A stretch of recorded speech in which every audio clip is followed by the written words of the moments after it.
Tiffany. And I'm Megan. And welcome to Pardon Our Honesty, where today's deep dive is death. I'd like to start by saying Tiffany said we should start with a lighthearted subject and then said death. So obviously we probably have two different perspectives on death. But what we want to talk about death is the things that maybe your mom or your family never really talked to you about in regards to death. So Tiffany's recently had a passing. Yeah, my biological mother passed away in December. I thought I would feel different about her death than how I feel now. And I know they talk about the grieving process and how it's like, you just don't know how you're going to feel. But she and I didn't have that normal relationship that everybody has with their mom. So for me, it was a relief.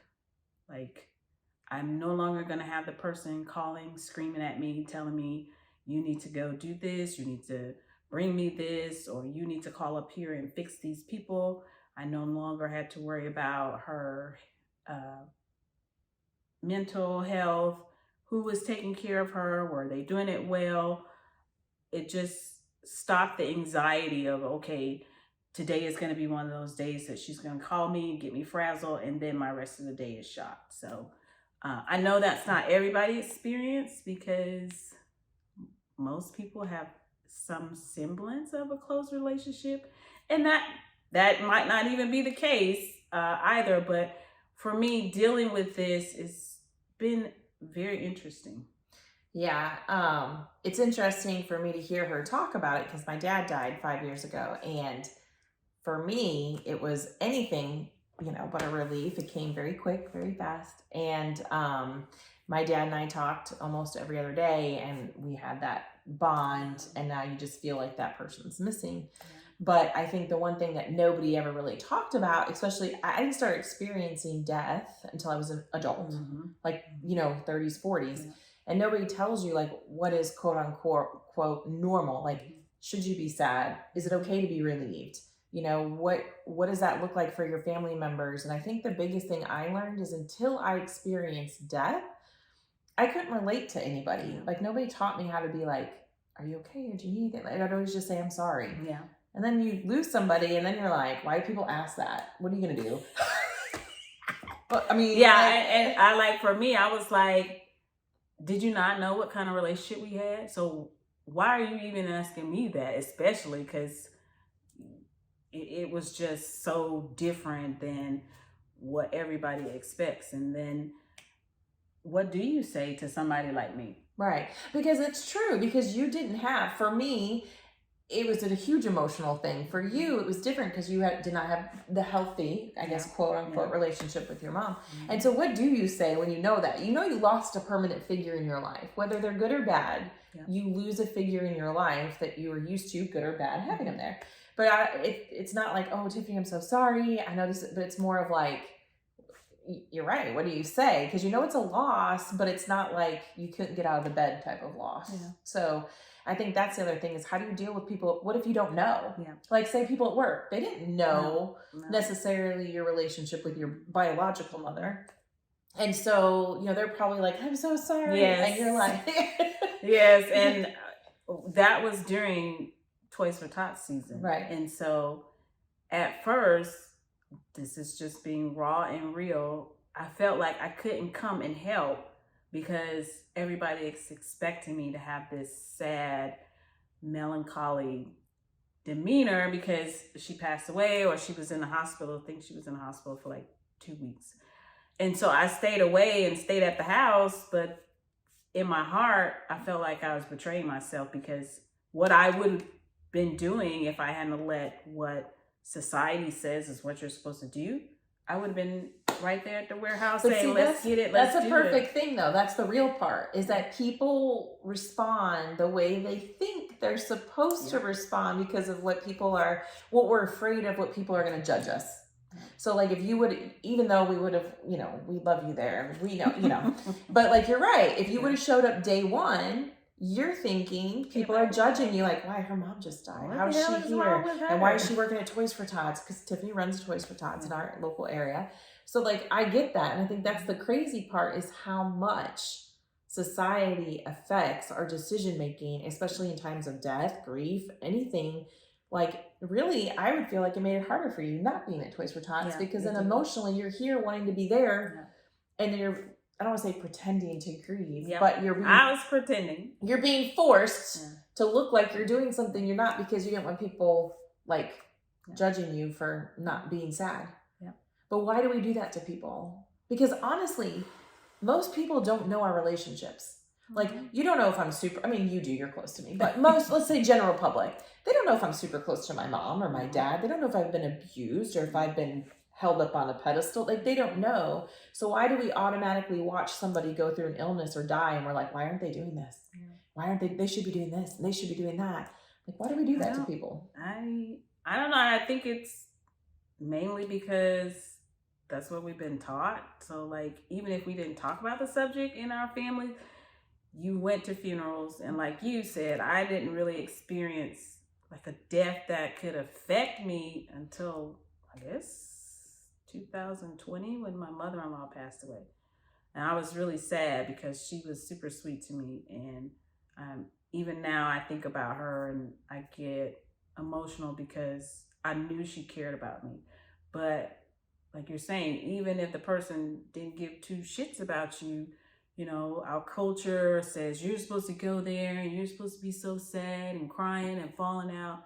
Even if we didn't talk about the subject, that's what you saw. Right. So you're just repeating the cycle. But let's talk about that too. Why do funerals always why do funerals always have to be like funerals? Like, we have to show up, be in dark clothes, be sad, everybody's afraid to laugh or tell stories. Like, why is it that, number one? Which I guess I could see respect to the family, but I would rather want to hear people telling stories.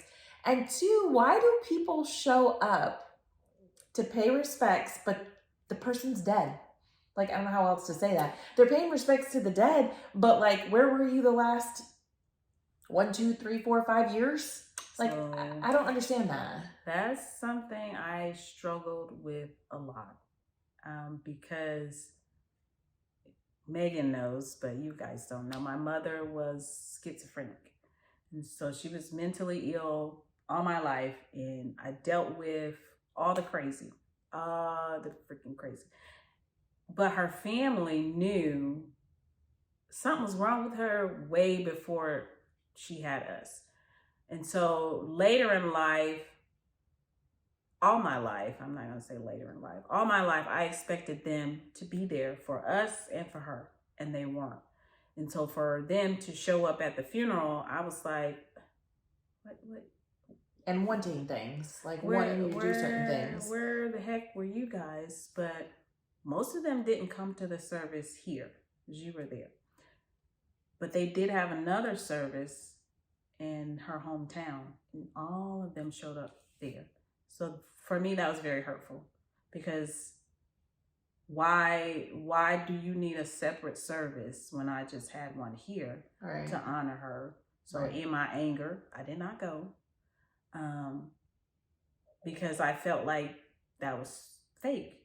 Like, you guys are doing what you're doing to honor her, and it's not real. But do you think it's honoring her, or do you think it's them trying to feel better it's about themselves because they weren't who they were supposed to be or what they were supposed to do during that? Like, I see if an old friend passes away and you want to go show the family respects, but when it's family and they haven't been around, I feel like they show up for themselves more than they show up for the family. And I don't some of them I've never seen in my life. Some of them I have not seen in 30 years that came to the funeral. I was like, I'm sorry, I don't even know who the heck you are.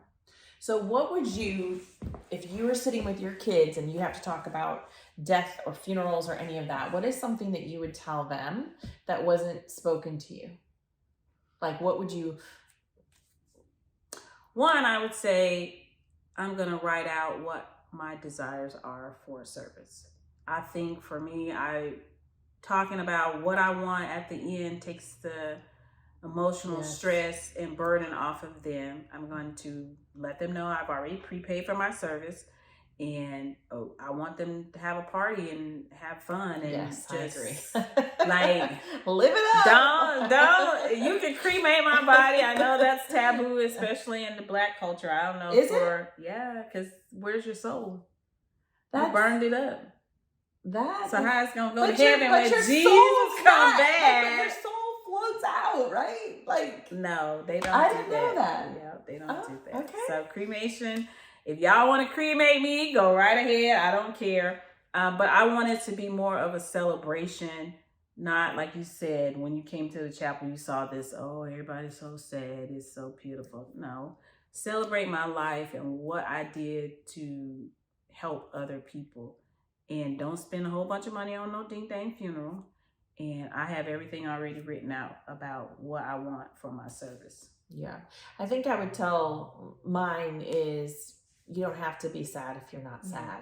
Like, if you're not sad, you don't have to be sad. You don't have, if you don't feel that you need to be there, you don't need to be there. I mean, pay your respects how that is. If you want to send a card or flowers, whatever. But if you don't want to be, I think that was the biggest thing, especially, you know, like if they have open casket. If you don't want to walk up there, and they used to ushers, go pay your respects. I'm like, I don't want to, I mean, no offense, but that's, I don't like it. That's not the last image I want to see of somebody. Like, I want to envision you how I knew you, you know, like I don't want to walk up and see this person and like, and so I think as kids, they need to understand it's okay if you don't want to walk up to the front. You could sit right in the back when you get in there. It's okay not to cry. It's okay to talk about and be happy. I mean, not obviously disrespectful or rude or loud or whatever, if that's the environment you're in. But I think it's like you said, you're taught as a kid, you show up, you wear dark, you walk through the line, you pay your respects, you sit down, you see people crying, everybody hugging, you know, and then I get, here's the other thing too that made me think about. What do y'all call it after a funeral? I knew you were going to ask that. So before the funeral, it's called, no, what's the thing after? It's called, you guys were saying something after you're coming here. Repast. Repast. I ain't never heard that shit in my life. That's going to the grave site. And then normally after the repast, you put the body in the ground, right? Then you come to the house and you're just, to me, I call it a setting up. But back when there wasn't mortuaries that took care of Black people, basically they sat the body on that piece of ice in the house and they let the body sit up until everybody could come to pay their respects. So we call it setting up. Ed absolutely hates it. Okay, I've never heard this. So she said something after the funeral and I talked to Terry on the phone and he's like, what are they doing? I said, I don't know, something about a repast or a set. I don't know what they're doing. He goes, oh, that's a setting up. Da, da, da. Yep. So then I went to work and Brittany, you know, she said they call it a something else. Well, I'll just tell you, where I'm from, in the Midwest, you have a wake, then you have your funeral. Yeah. And sometimes people will have food at the church or something afterwards. Yeah. But like this whole thing, I was like, I have no idea what's going on. Ed doesn't like them. I don't like them because the family is held hostage the whole time. So you're at the house, you go to the house every day, whether it's like, say, for instance, the kids have come here, and just wait for people to come by to pay their respects. But it's like you're holding them hostage for a week before the funeral because we don't do nothing fast. So, yeah.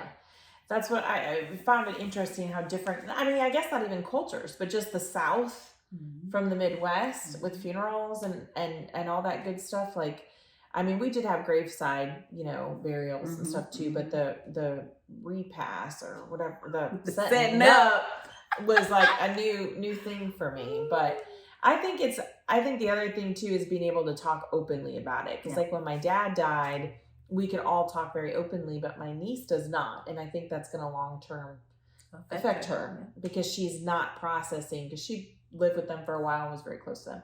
So I think like you have to be free to be able to communicate, I am sad or I'm not sad or I'm angry or, you know, this sucks or whatever, and feel okay in talking about those things without people telling you just to move on. Yeah. You don't have to move on. Yeah. In your time. Yeah. And counseling. Healthy wise. Yeah. And counseling. We're big fans of counseling. Yeah. Counseling is something, even for myself with my mother, I feel like I still have some anger. I'm sure. For the experience that I had with her.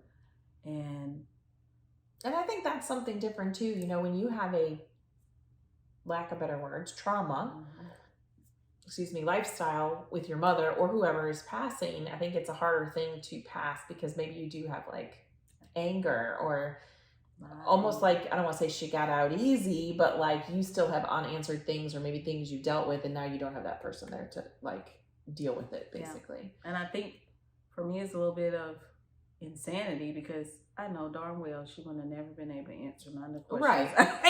So maybe it's a blessing in a way that you don't have to keep asking questions you're never going to get answers to. That's true. That's true. Yeah. I think for me too, I want a party. I want a wild party, loud music, and everybody having a good time and everybody feeling okay with doing that instead of feeling like it's wrong to do that. Because I mean, I feel like if we're saying we're celebrating their life, then why are we all crying, wearing black, and like everybody's afraid to laugh or like, I don't really get that part. I don't either. So hopefully you learn from this episode that it's okay to cry. It's okay to laugh. It's okay not to go. It's okay to do it in your own way. Death is going to come to everybody, but it doesn't have to be scary. And hopefully you'll have that open-ended conversation with your loved ones to let them know, hey, this is what I want. This is what I don't want. This is the color I want. I want to wear purple. Oh, that's my favorite color, purple. No, I don't want to wear purple. I thought I wanted to wear purple. Now that you're thinking about it. I think I'm like you're saying. I want you need to wear red. Cremate? No, I want to be cremated. I just recently decided that, even though it's taboo, I want to be cremated, and I want y'all to go to like Costa Rica, Aruba, or something. Have a big old party on the beach and just sprinkle me everywhere. I'll do that. Just sprinkle me everywhere. Here, a little bit there. Just sprinkle me everywhere. So, like, just be open to have that conversation because nobody can read your mind, and they are really going through a lot when death comes knocking at your door and you're gone. Yeah, and your family, it's very hard. First, don't let society tell you what to do and how to do it. But when it comes to your loved ones, it's very hard to sit there and have to make a decision.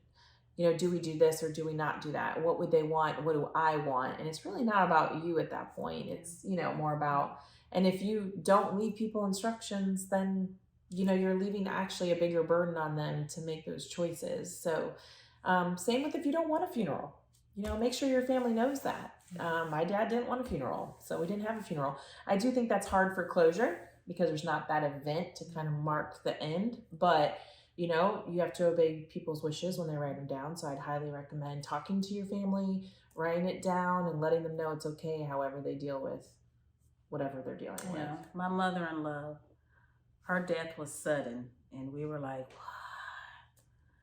But when we got to her house, when she finally transitioned, Grandpa brought out this book I call my father-in-law. Grandpa, I don't know why. Where she had like written everything, even down to her lipstick, what kind of casket she wanted. She had written down everything. And this was during the beginning of COVID. So it was really crazy to go to the hospital and have to go through all this. And in Georgia, you could only have 10 people at the funeral.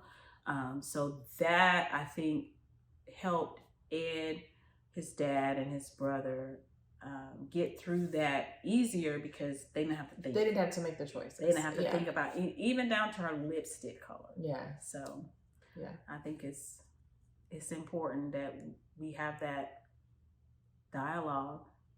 I agree. And this was Tiffany's lighthearted subject today. But we're gonna get into some tough stuff. So you guys stay tuned, and we hope to see you back in our next episode. And again, thanks guys for listening. Please subscribe and share. And if you have any questions, send us a note or subjects you want us to cover, just send us a note. Bye guys, till next time.